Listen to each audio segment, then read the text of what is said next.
Vi der skola och att den skola man i havskolan.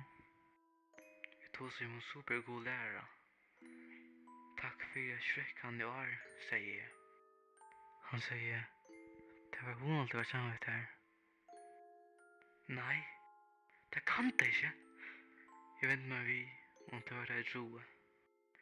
Det var stor charmen alla samlade tøyna. Jeg hoppaði av honom og rønte og kom med mjölk i hans pena reiv, men det var til onka nytta. Tog da jeg håla i buksna nye kom Angel ein ur reivene og gandra et anti-mjölsing verju av meg. Alt okkur nu.